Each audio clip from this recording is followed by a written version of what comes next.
Hello friends, एक छोटी सी कहानी सुनाता हूँ आपको। एक बार एक सन्यासी के मन में इच्छा हुई कि वो मेडिटेशन यानी ध्यान करना चाहते हैं और उसके लिए उनको कंप्लीट एकांत चाहिए। वो किसी तरह की डिस्टर्बेंस नहीं चाहते थे अपने ध्यान में। तो उन्होंने इसका एक अच्छा सा तरीका सोचा। उन्होंने सोचा कि मैं एक झील में जाके, जहाँ पर कोई और व्यक्ति ना हो, उसके मध्य में जाके बीचों बीच जाके ध्यान लगाता हूँ। तो उन्होंने एक कश्ती ली और वो झील के बीचों बीच पहुँच गए। सच में झील में और कोई भी नहीं था, ना ही कोई लोग वहाँ पर उनकी तरह से कश्तियों में आ जा रहे थे।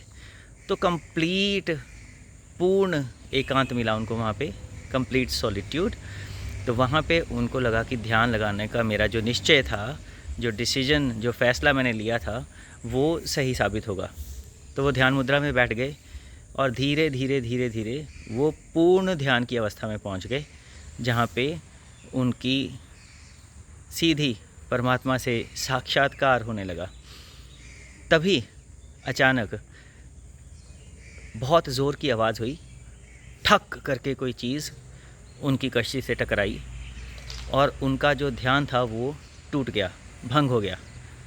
उन्होंने बहुत गुस्से में भरकर, अभी उनकी आंखें बंद थी, मगर बहुत गुस्से में भरकर उन्होंने सोचा कि ये जो कोई भी व्यक्ति होगा जिसने मेरी ध्यान साधना को भंग किया है, उसमें विघ्न डाला है, उसको मैं तुरंत बहुत भयानक श्राप दे दूँगा। मगर जैसे ही उन्होंने अपनी आंखें खोली तो देखा एक खाली कश्ती थी जो झील के पानी में बहते बहते आकर उनकी कश्ती से टकरा गई थी। उस कश्ती में कोई भी सवार नहीं था, कोई व्यक्ति नहीं था। तो फिर उन सन्यासी को एक ज्ञान हुआ। उन्हें लगा कि जो गुस्सा, जो क्रोध मैं अभी आंखें बंद करके व्यक्त कर रहा था, जिस क्रोध से मैं उस व्यक्ति को जला देना चाहता था जो कश्ती में सवार होकर मेरी कश्ती से टकराया, वो तो मेरे भीतर ही था।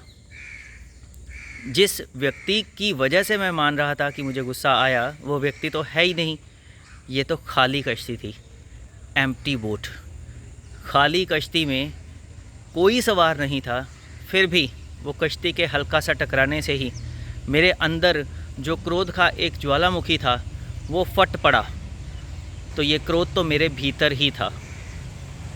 दोस्तों, अक्सर हमें लगता है कि हमें जब गुस्सा आता है तो उसका कारण कोई और होता है, दूसरा आदमी, दूसरा मनुष्य, कोई आदमी या औरत, हमारा रिश्तेदार या दोस्त या दुश्मन। मगर हम भूल जाते हैं कि ये गुस्सा हम सब के अंदर पहले से ही भरा पड़ा है। अगर ये गुस्सा हमारे भीतर ना हो तो फिर खाली कश्ती आकर टकराएगी भी तो हम कम से कम अपनी आंखें खोलकर देख लेंगे कि हाँ, इस कश्ती में तो कोई भी नहीं है जिसने जानबूझकर मेरी ध्यान साधना में विघ्न डाला है। हम सब अपने अंदर गुस्से का ये ज्वालामुखी जो लेकर चलते हैं, उसके लिए एक छोटी सी चिंगारी भी काफ़ी होती है उस ज्वालामुखी को भड़काने के लिए। और सोच कर देखिए, अगर इस ज्वालामुखी की जगह हम अपने अंदर शीतल जल की एक गागर लेकर चलें तो जितनी भी चिंगारियां आएंगी उस शीतल जल में जाकर शीतल हो जाएंगी, ठंडी हो जाएंगी, बुझ जाएंगी और भविष्य में किसी भी तरह का कोई ज्वालामुखी या अग्नि हमारे भीतर नहीं जलेगी। तो आप सबसे प्रार्थना है कि अपने भीतर क्रोध का ज्वालामुखी नहीं, प्यार, विनम्रता की एक शीतल जल से भरी हुई गागर रखिए, ताकि ना आपको क्रोध आए, ना क्रोध की वजह से आपको नुकसान झेलना पड़े और ना किसी और को आपके क्रोध की वजह से नुकसान झेलना पड़े।